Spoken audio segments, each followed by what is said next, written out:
Iran ने game पलट दिया है।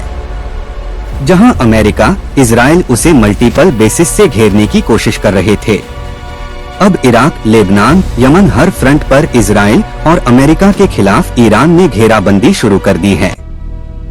न्यूयॉर्क टाइम्स ने भी कंफर्म करा है कि अमेरिका और वेस्टर्न इंटेलिजेंस का सबसे बड़ा डर यही है कि जैसे ही ट्रंप हमले का आदेश लेता है तो ईरान के साथ उसके दोस्त, उसके प्रॉक्सीज आ जाएंगे। और पहला खतरा हौती से है। रेड सी का एग्जाम्पल तो दुनिया के सामने है कि कैसे मिसाइल के हमले करके ग्लोबल सप्लाई चेन को हिला दिया था। बिलियंस ऑफ डॉलर्स का नुकसान था और हौतीज ओपनली कह चुके हैं वह ईरान के साथ खड़े रहेंगे। और दूसरा सबसे बड़ा खतरा रिपोर्ट ने हिजबुल्लाह को बताया है। अगर आपको लगता है कि वह कमजोर हो चुके तो यह बेवकूफी है, क्योंकि न्यूयॉर्क टाइम्स के मुताबिक डर है कि हिजबुल्लाह स्लीपर सेल्फ यूरोप और मिडिल ईस्ट में यूएस के बेसेस और एम्बेसीज को टारगेट कर सकते हैं।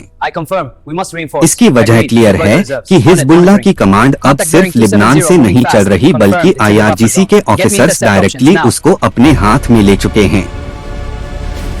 ईरान से आए हुए होनहार ऑफिसर्स हिजबुल्लाह के फाइटर्स को सीधे ब्रीफिंग, ट्रेनिंग और इंटेलिजेंस दे रहे हैं। हिजबुल्लाह की मिलिट्री कैपेबिलिटी को दोबारा बनाने में जुटे हुए हैं, इसलिए इजराइल घबराया हुआ है। लेबनान में तेजी से अटैक्स करने शुरू कर दिए और इजरायली चैनल 12 की रिपोर्ट तो और भी ज्यादा डेंजरस है। दावा है कि ईरान ने इराकी बॉर्डर पर ट्रूप्स और मिसाइल यूनिट शिफ्ट कर दी है। इलाम ईरान का इजराइल के सबसे करीबी पॉइंट है। यहां से मिसाइल लाचा होने का मतलब है कि इजराइल के पास रिएक्शन टाइम बहुत कम होगा।